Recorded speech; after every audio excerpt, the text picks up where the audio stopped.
नमस्कार विद्यार्थी मित्रों, आप सब मजे में होंगे। और आज हम जिस महामारी का सामना कर रहे हैं उससे बचने के लिए हमें 3 महत्वपूर्ण बातें हमेशा याद रखनी है। पहली जो बात है कि मास्क सही तरीके से पहनना है। दूसरी जो बात है कि बार बार अपने हाथों को धोना है, स्वच्छ रखना है। और तीसरी जो बात है कि हर एक जगह पर 6 फीट की दूरी बनाकर रखनी है। तो मैं मानता हूँ आप ज़रूर इन बातों का ध्यान रखते ही होंगे। बच्चों, आज हम आपसे जुड़ी हुई एक कहानी पढ़ने वाले हैं। वैसे तो आपने कई सारी कहानियां सुनी होगी और कहानी सुनना तो सबको अच्छा लगता है ना?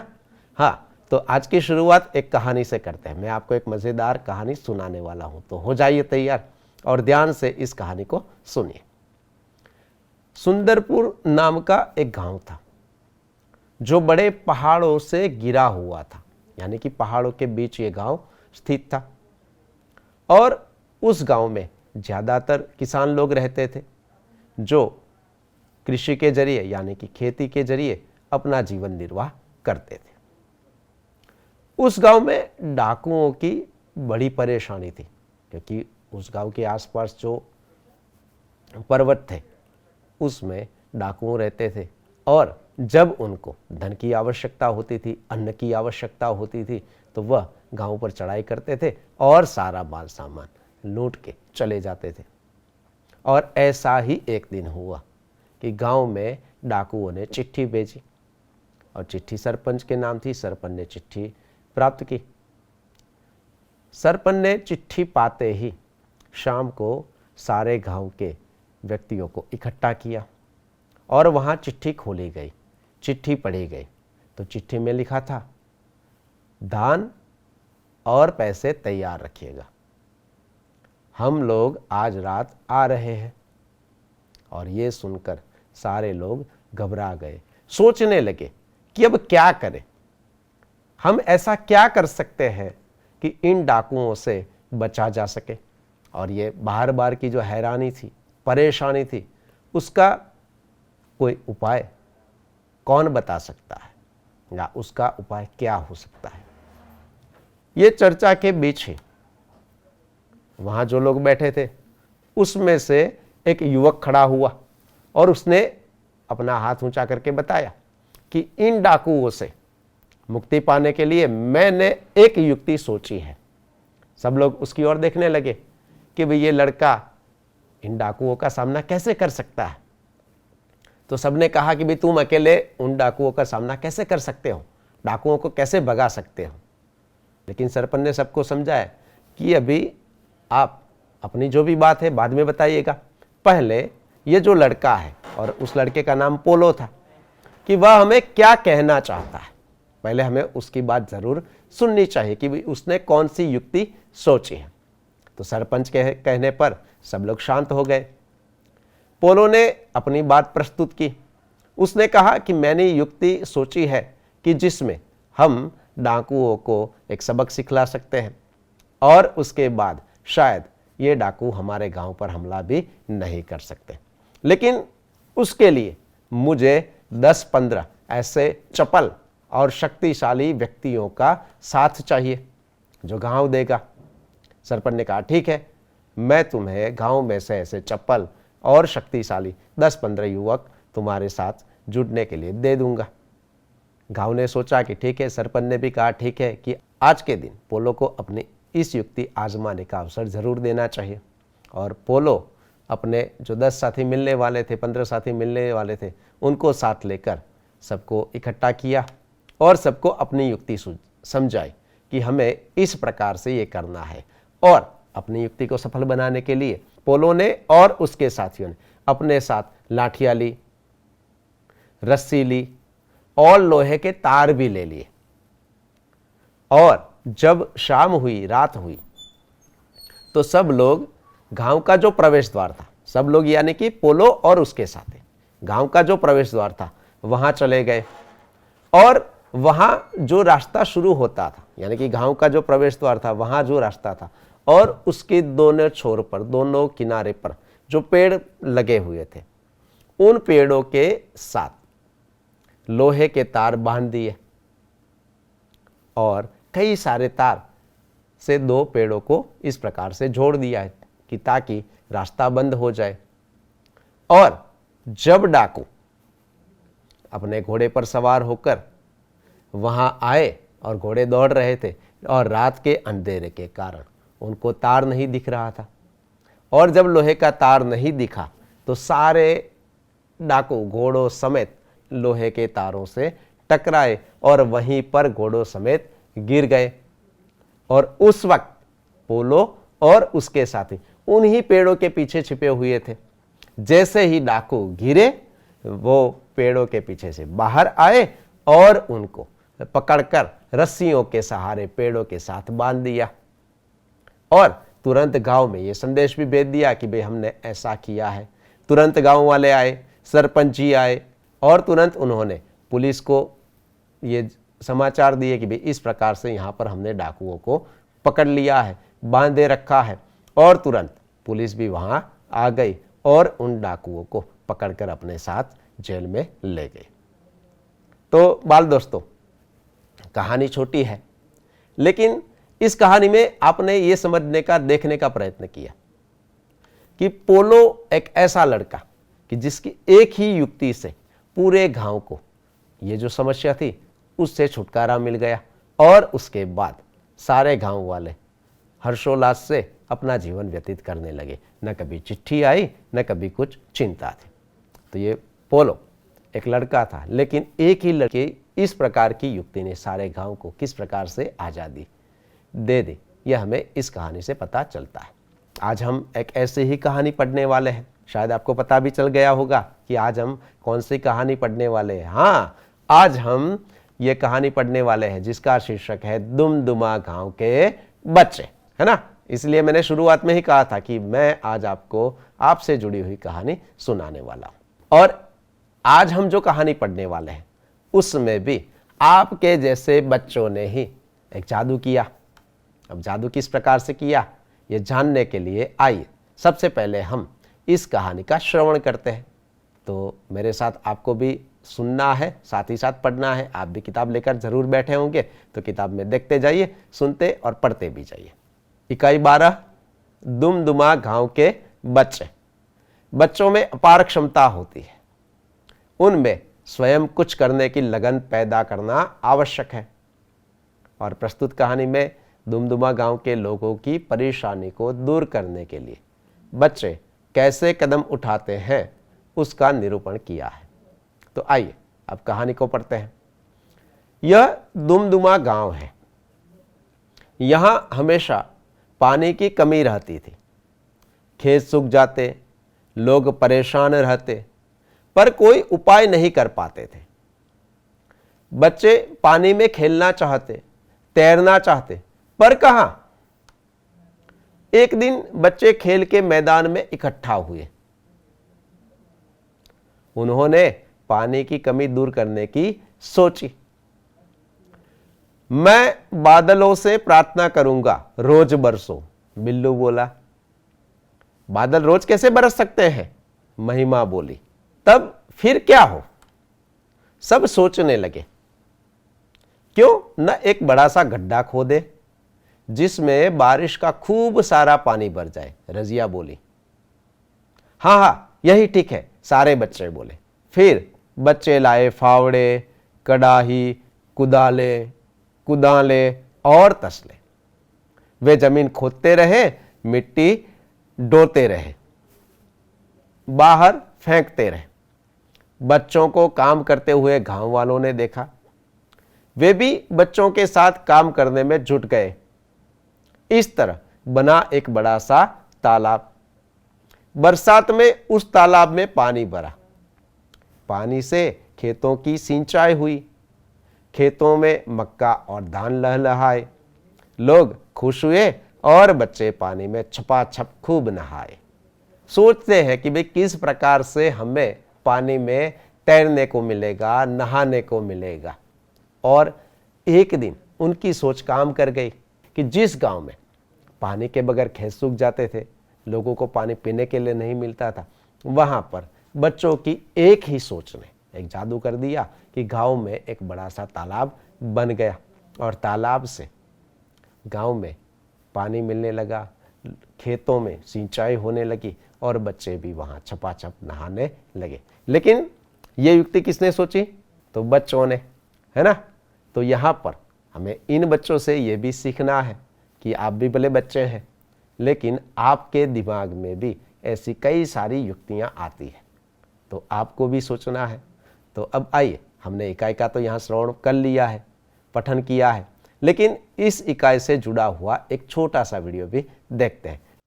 यह दुमदुमा गांव है। यहां हमेशा पानी की कमी रहती थी। खेत सूख जाते, लोग परेशान रहते। बच्चे पानी में खेलना चाहते, तैरना चाहते, पर कहां। एक दिन बच्चे खेल के मैदान में इकट्ठा हुए।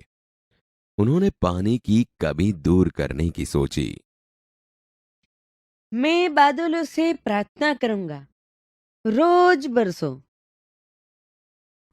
बादल रोज कैसे बरस सकते हैं? तब फिर क्या हो, सब सोचने लगे। क्यों ना एक बड़ा सा गड्ढा खोदे जिसमें बारिश का खूब सारा पानी भर जाए। हाँ हाँ, यही ठीक है। फिर बच्चे लाए फावड़े, कढ़ाई, कुदाले और तसले। वे जमीन खोदते रहे, मिट्टी ढोते रहे, बाहर फेंकते रहे। बच्चों को काम करते हुए गांव वालों ने देखा।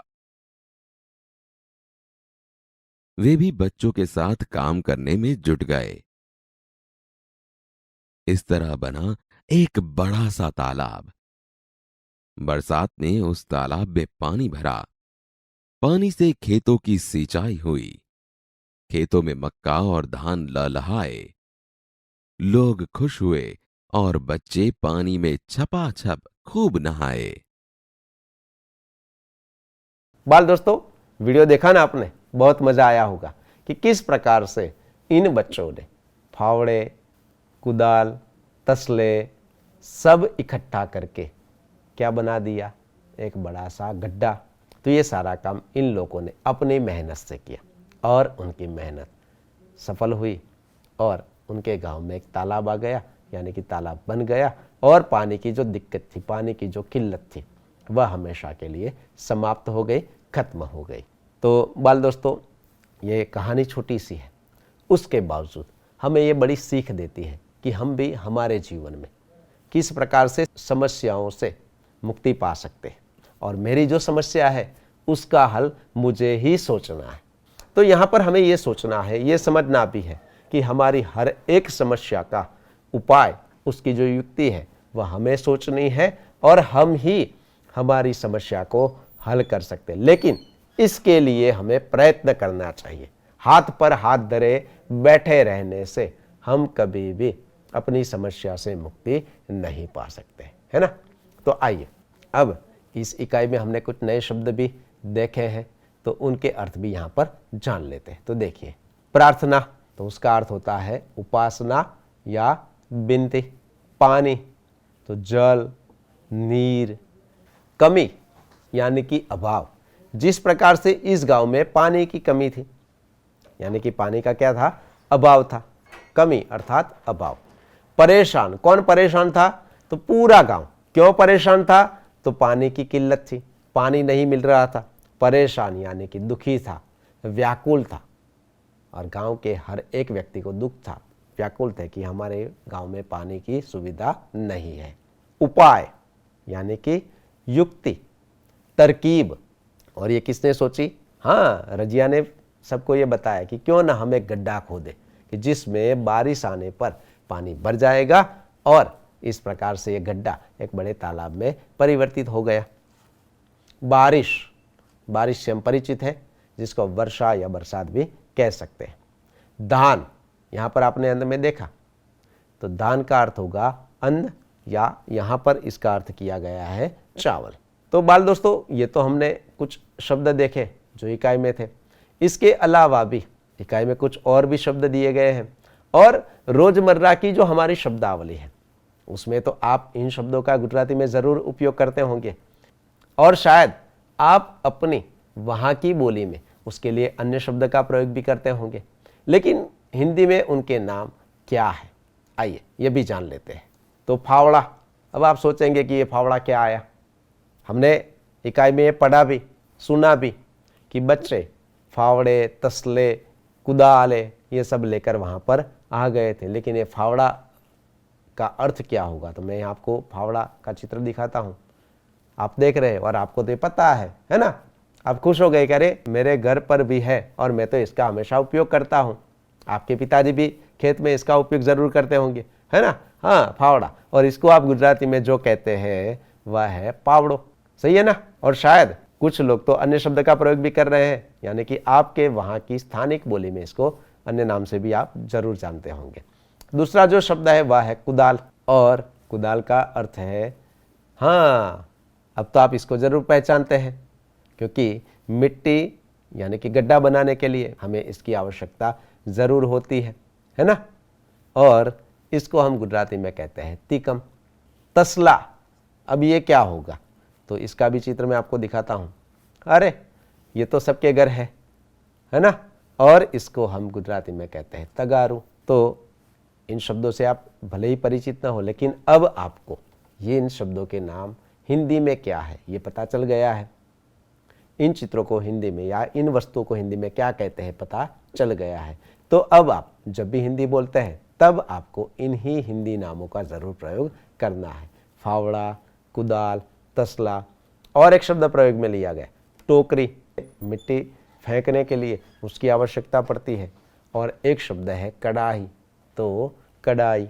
तो बाल दोस्तों, ये कुछ ऐसे शब्द थे कि जिनका हमें हिंदी में हमारी जो रोज़मर्रा की शब्दावली, यानी कि जब हम हिंदी बोलते हैं तब हमें इन शब्दों का भी ज़रूर इसी प्रकार से प्रयोग करना चाहिए।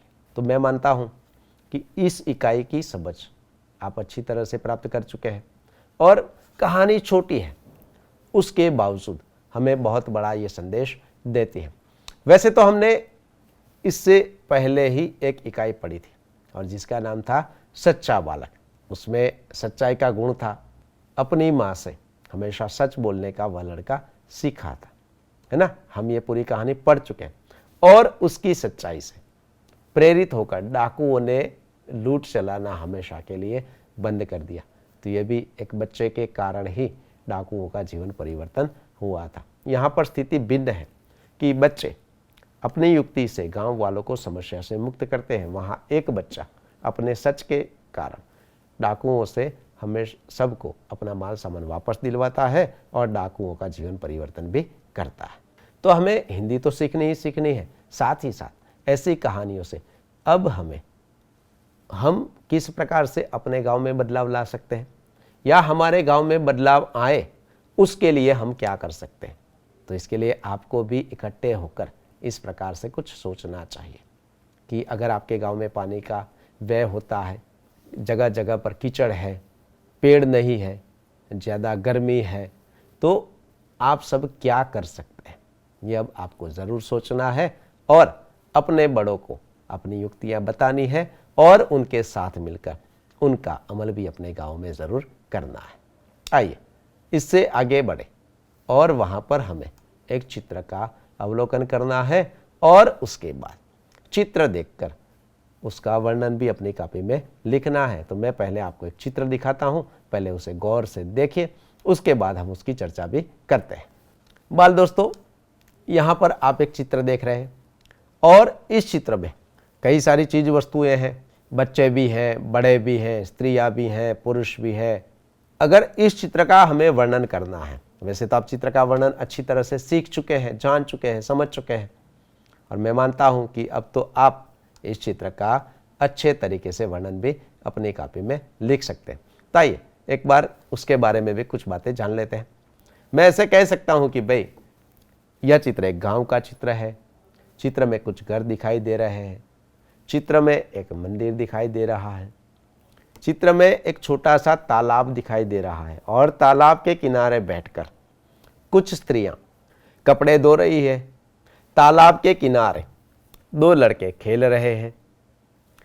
तालाब के पास ही खेत है जिसमें एक किसान हल जोत रहा है।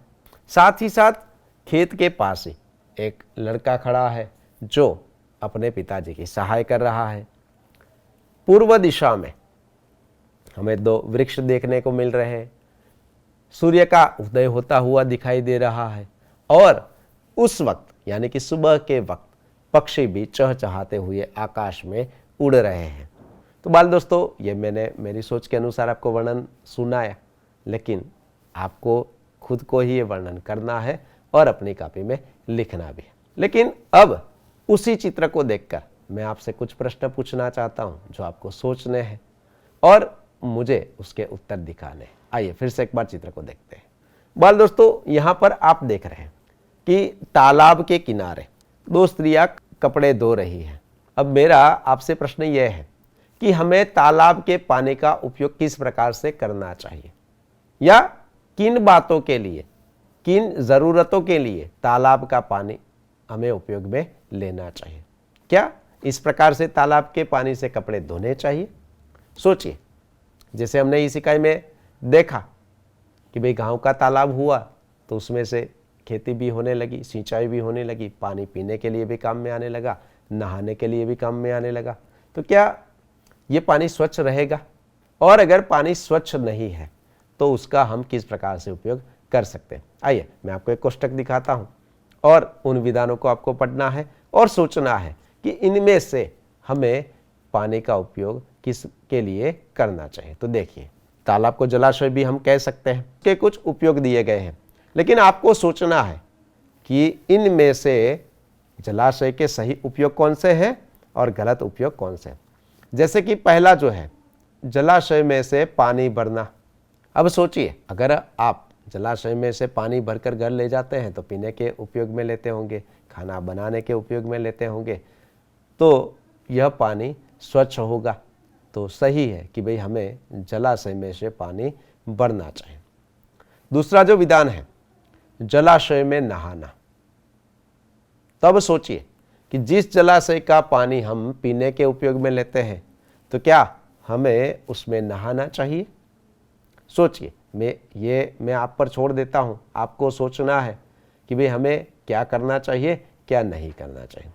तीसरा जो विधान है, जलाशय में कपड़े धोना।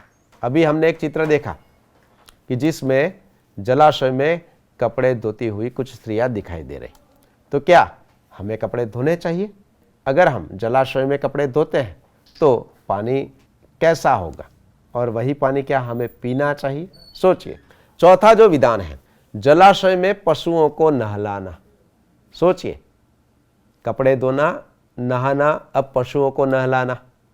तब आपको यह तय करना है कि इनमें से कौन सा विधान सही है, कौन सा विधान गलत है, और आप जलाशय का उपयोग किस लिए करना चाहते हैं उसकी सूची बनाकर अपनी कॉपी में आपको लिखनी है। मैं यहाँ पर आपको कुछ विधान दिखा रहा हूँ, लेकिन आपको इसके अलावा भी आपकी सोच के अनुसार जलाशय का सही उपयोग और जलाशय का गलत उपयोग उसकी सूची बनाकर अपनी कॉपी में लिखनी है।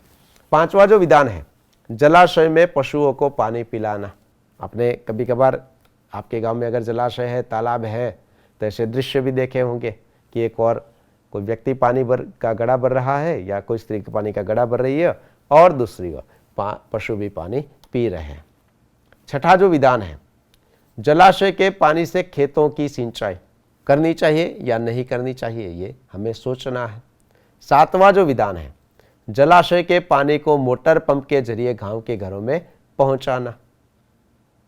तो क्या हम इस प्रकार से पहुंचा सकते हैं?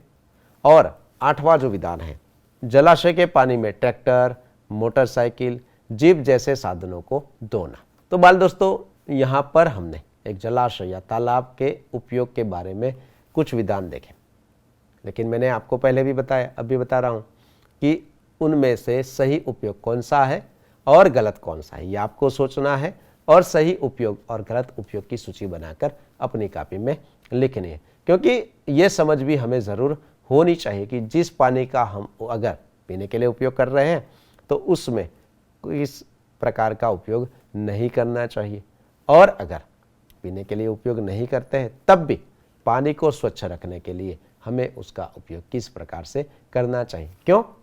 क्योंकि जिस प्रकार से दुमदुमा गांव में पानी की दिक्कत थी और बगैर पानी के उनके खेत सूख जाते थे, पीने को पानी नहीं था, सब लोग सोचते ही रहते थे और व्याकुल थे, पीड़ित थे, दुखी थे।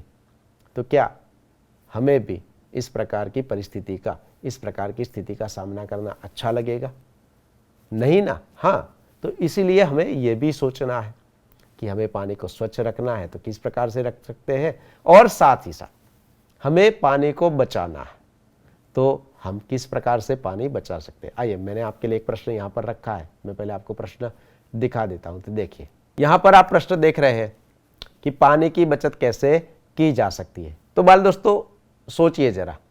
वैसे तो अब आप पानी की बचत के कई सारे उपाय जान चुके हैं, जैसे कि आपके गांव में भी कई सारे चेक डैम बने हुए होंगे, बड़े बड़े बांध बनाए जाते हैं, पानी को भूगर्भ में उतारा जाता है। शायद आपके स्कूल में भी इस प्रकार का पानी संग्रह जरूर होता होगा, और इस प्रकार से हम पानी को बचा सकते हैं। लेकिन इसके अलावा भी पानी की बचत करने के कई सारे उपाय आपके पास भी है, तो आपको भी ये ज़रूर सोचने हैं और अपने शिक्षक को, अपने माता पिता को ज़रूर बताने हैं कि हम अगर ऐसा करते हैं तो हम ज़रूर पानी को बचा सकते हैं। और पानी की बचत करना हमारे लिए बहुत ही आवश्यक है, क्योंकि जब गर्मियाँ शुरू होती हैं तब हमें पता चलता है कि पानी कितना महत्व रखता है ना। आइए दूसरा प्रश्न देखते हैं। दूसरा प्रश्न जो है, पानी की बचत क्यों करनी चाहिए। मैंने इसका उत्तर भी आपको दे दिया है कि गर्मियाँ आएगी तब पानी का पता चलेगा कि पानी की बचत हमें क्यों करनी चाहिए। लेकिन मैंने पहले भी कहा, अब भी कह रहा हूँ कि इसके उपाय, यानी कि हर एक समस्या का उपाय उस व्यक्ति के पास ही होता है, तो आपको भी इसके बारे में ज़रूर सोचना है। तो बाल दोस्तों, इस इकाई के जरिए हम पानी का महत्व तो ज़रूर समझेंगे, साथ ही साथ किसी भी समस्या का सामना करने के लिए हम सब तैयार हैं, उस भाव को हमें इस इकाई से समझना है, और समस्या का सामना आप भी कर सकते हैं। लेकिन उसके लिए आपको सोचना है और युक्ति प्रयुक्ति के जरिए उस समस्या को हल भी करना है।